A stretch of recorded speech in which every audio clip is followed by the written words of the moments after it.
This video brought to you by Loot Crate. Get awesome goodies from geek culture and 10% off your first order with coupon code CONFLICT. Check the link in the description for more info.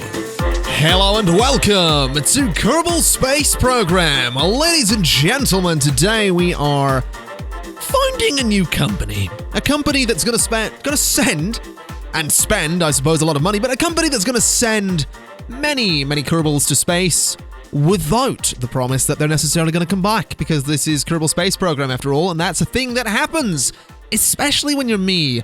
And being me, I haven't really played much of Kerbal Space Program, so if you're here looking for elite strats, bro, you're not going to get them. The point of this series is going to be learning to play the game by reading and by doing, and through trial and through error. So with that said, let's start a new game. We are going to be playing on career mode. The save game can just be, let's play Kerbal Space Program 1. And the flag shall be my face. So there we go, we'll accept that. And we shall begin on normal difficulty, because I feel like going for any higher difficulties would be a little bit silly, considering I have minimal experience with this game. I do know the controls, I do know the basics, but despite that, I'm going to read through everything. So you're in for the long haul if you're committed to this series, just to let you know right away. So, nice to meet you. I'm Gene Kerman, flight director and your guide to this quick introduction. This is the Space Center. From here, you can manage all aspects of the space program. Feel free to have a look around. Use the right mouse button to move the camera, or use the arrow keys. Right-click over the Space Center facilities to view more about them, and left-click when you're ready to head inside. If you need more information, check out the training section of the main menu. So we have the runway. At the runway, spacecraft built in the space plane hangar have a long flat surface to reach takeoff. The space plane hangar allows construction of spacecraft designed to be launched from the runway. Mission control is where all available contracts can be managed. It also offers a very nice view of the launch sites for any who are brave enough to be so close during a launch. The Vehicle Assembly Building, or the VAB, or the VAB, is where spacecraft are designed and built before being moved to the launch pad. The Tracking Station is where all ongoing missions can be viewed and focused upon, and landed craft can be recovered from here as well. The Research and Development Facility is where our team of scientists works hard to crunch the data received from mission experiments. Here, all research technologies can be viewed and new ones are discovered. The Astronaut Complex is where our astronauts live and new ones can be recruited, and then the Administration Building is where all of our strategic decisions are made. So we'll get into all of those buildings as time goes by. The most important ones for now are going to be the Spaceplane Hangar, the Vehicle Assembly Building, and the Tracking Station, as well as the Research and Development Facility, but we'll get there. We'll go to that facility once we have some research points, of which we currently have 0. So the first port of call is going to be Mission Control. And what we need to do is gather scientific data from Kerbin, which we can do quite easily. And we can also launch our first vessel, which we can do, once again, quite easily. We could also look into escaping the atmosphere by getting to 70,000 meters, but we're not going to try that just yet. So what we'll do, we've taken both of those contracts. We can only have 2 at a time. And those are easy. Those are actually very easily accomplished. If we go to the Vehicle Assembly Building, we have Werner von Kerman, Chief Rocketry Engineer, welcoming us here. This is the Vehicle Assembly Building, where we build spacecraft and later roll them out to the launch pad for flight. Pretty impressive, isn't it? On your left, you'll find components to construct your own spacecraft. Select a starting part, then attach others to it to build a ship. You can then have a look around with the right mouse button, or the arrow keys. That's it, really. It's not as if it were that is rocket science. Anyway, if you'd like a more in-depth explanation on how to build, have a look at the training section at the main menu. Like I said before, building I can do, so we are going to get this command module just here, the Mark 1 command module. It's going to have a parachute on the nose, and it's going to have a very basic engine just there. And also on that, I'm going to put some basic fins, so that we have a degree of control over this craft as it ascends, because this is, of course, just going to be a very basic, up and then back down kind of craft. So the fins can probably just go like that. We'll probably just move them up a little bit. So the fins can go there and should be completely fine. We do need to change the staging a little bit so that the rocket fires before the parachute deploys.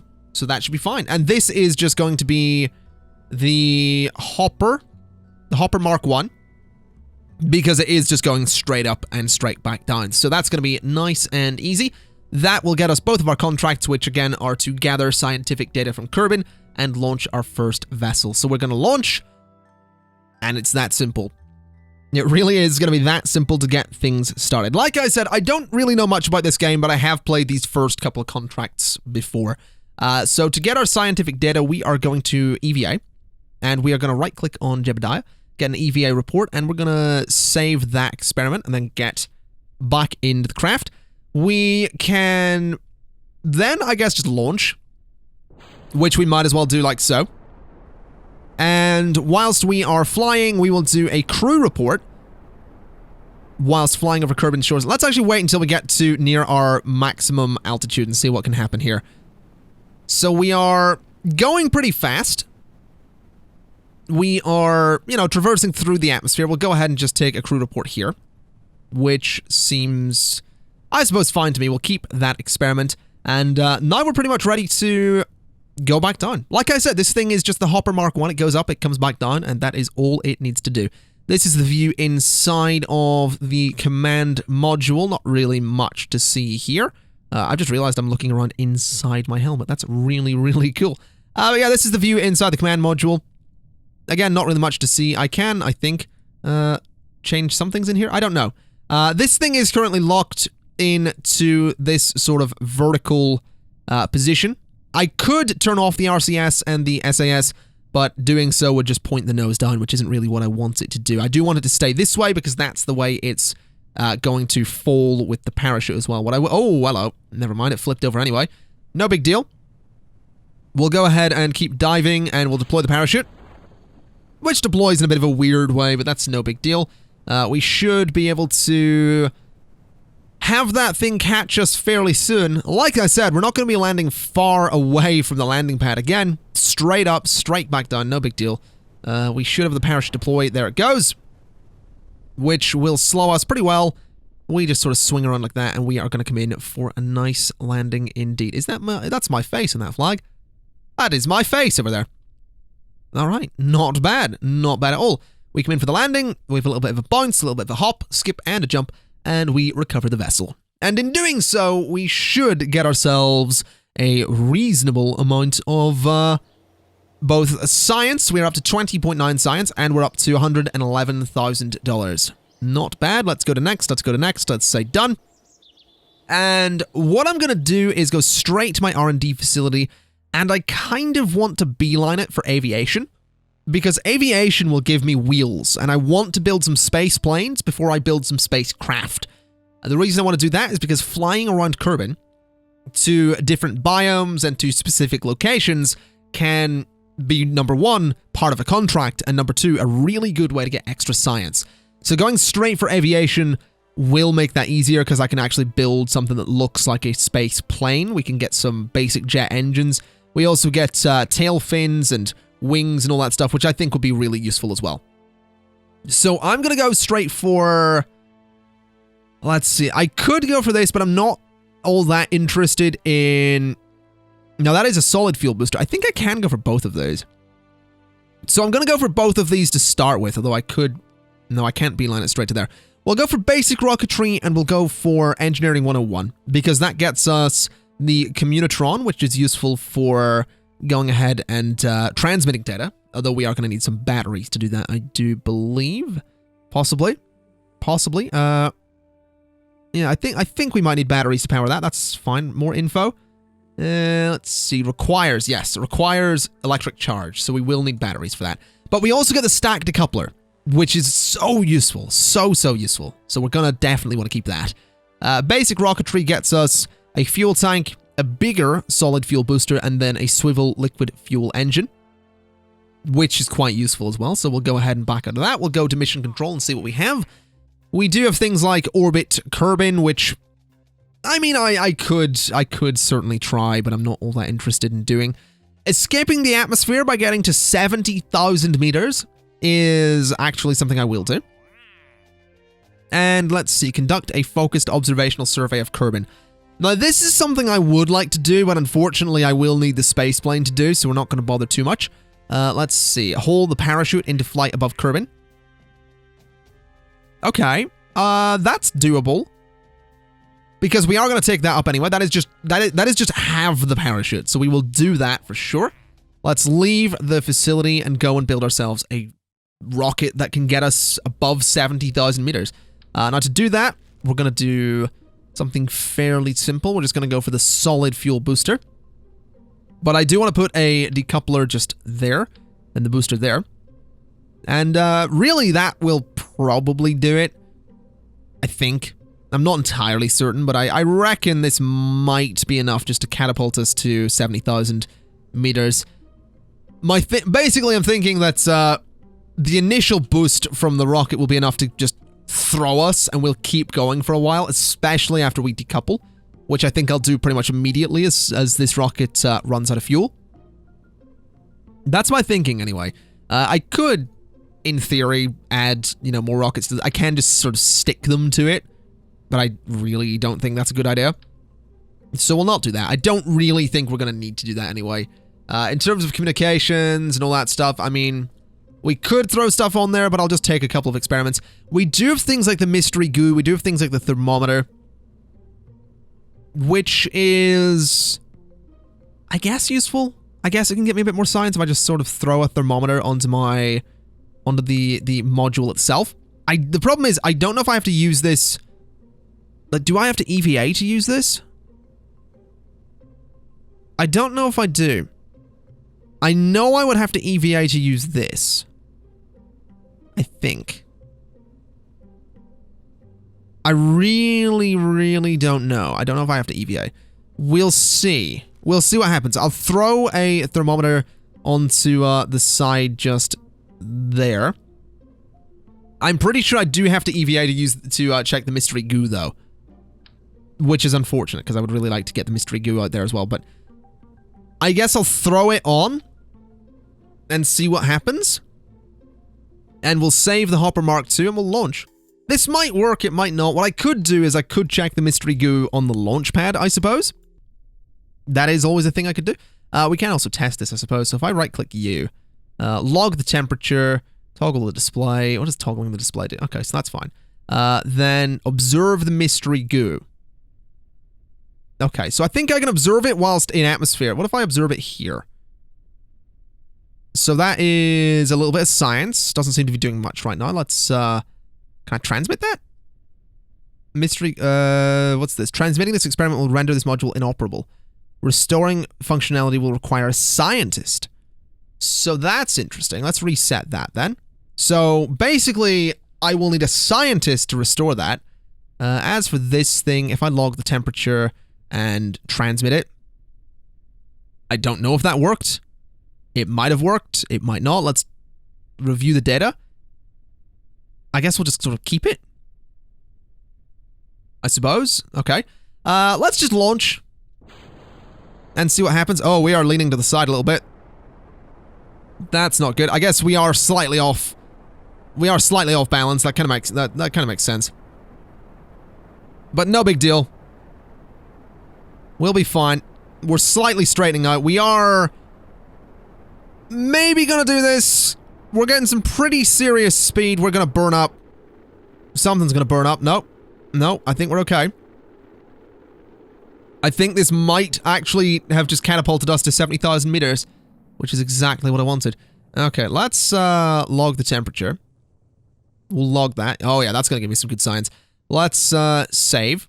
And let's observe the mystery goo and see what's up. So that's going to give me a bit of science as well. We'll save that, which seems pretty good to me. I could reset it. I don't think I will. Let's go ahead and get a crew report from here, which we will save as well. I could do an EVA, but I feel like that's a bit dangerous considering the altitude and the speed that we're going, which is increasing. As for the height we're going to achieve, the apoapsis is at 93 1,000 meters. We might not actually achieve this. We are slowing down pretty quickly. I'll do a very quick warp to see if we can get to 70,000. It looks like we will. It absolutely looks like we will. Oh yeah, we absolutely did it. So we're out of the atmosphere. To hold this thing into flight above Kerbal, flying between those heights, maybe I need to be in a space plane to do that. I don't know. I really, really don't know. Let's log the temperature, which will overwrite the existing one. Maybe not. Maybe not. I guess we can probably go ahead and just decouple at this point, which gives us a little bit more of a boost. No big deal. The question is, where are we going to land? It looks like it's staying on the coast, but I'm not entirely convinced. Actually, I don't. That isn't where we're landing at all. That's the transmission to the craft. The craft actually looks to be. Oh, hold on. It's slowed down. The craft looks like it is going to go for a bit of a water landing, which is no big deal. That's completely fine by me. We will absolutely speed up, and we will absolutely have quite a bit of heat coming off the craft there, so we might have some trouble. No, we look to be okay. The parachute is deployable.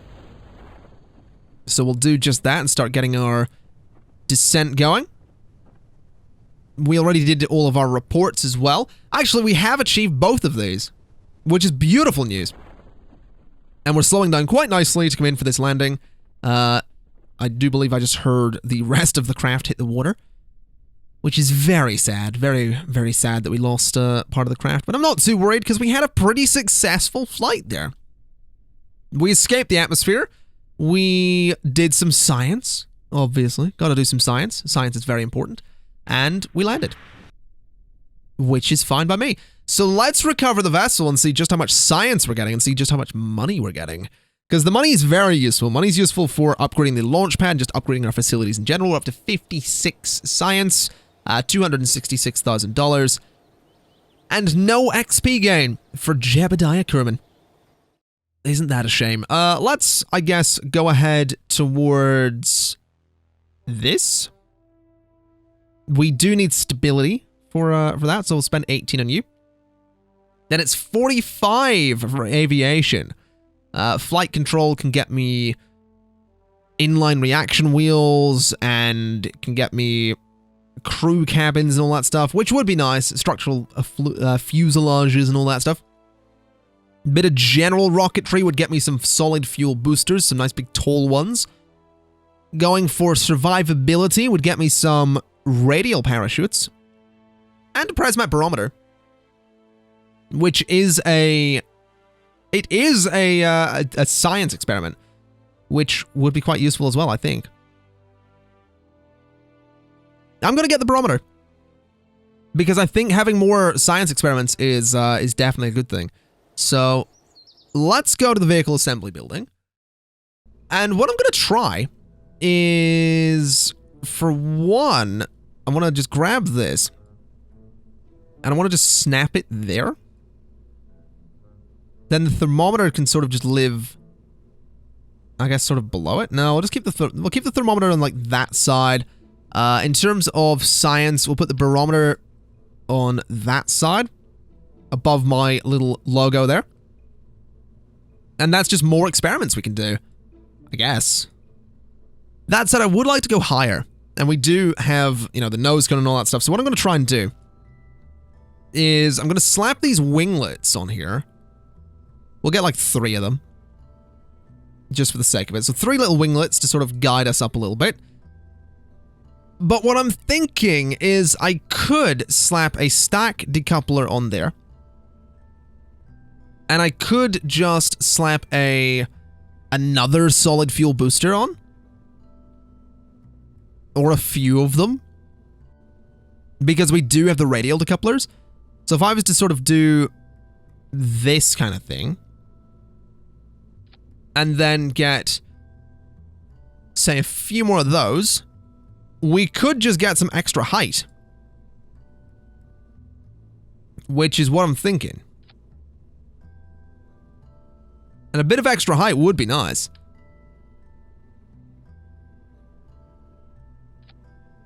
I don't know, it's a difficult one, really. Bit of extra height would get us more science, potentially. This does look a little bit risky, though. But what would happen here is basically those would fire.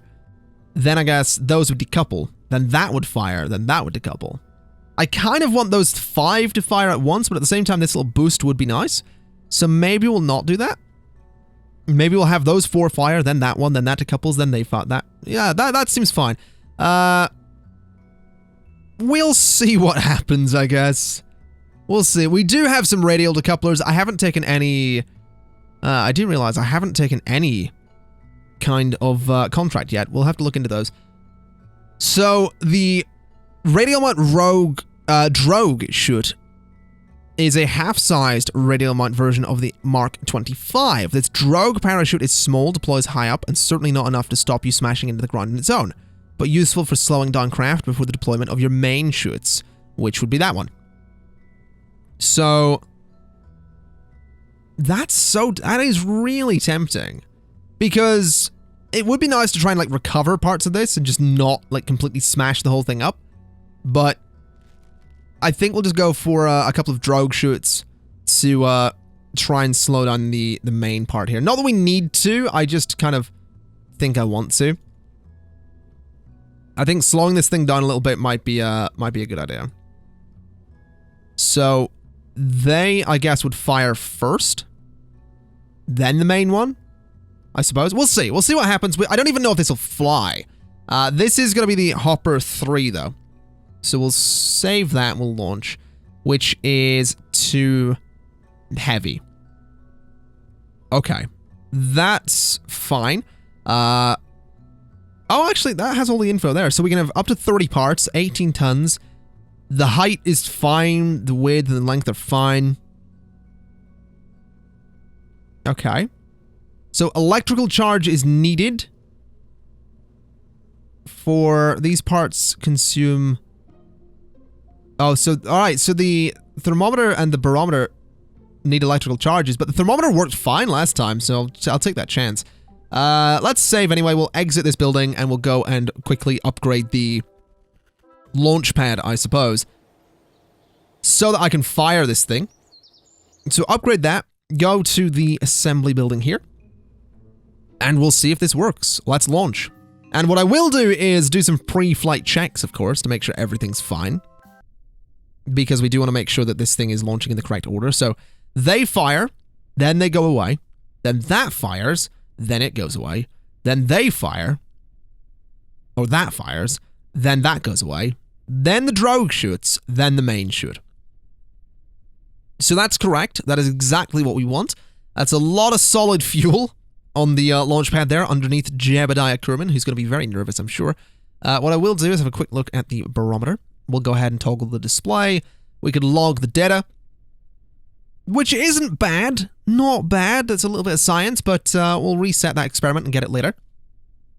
So, I guess to infinity and beyond. There we go.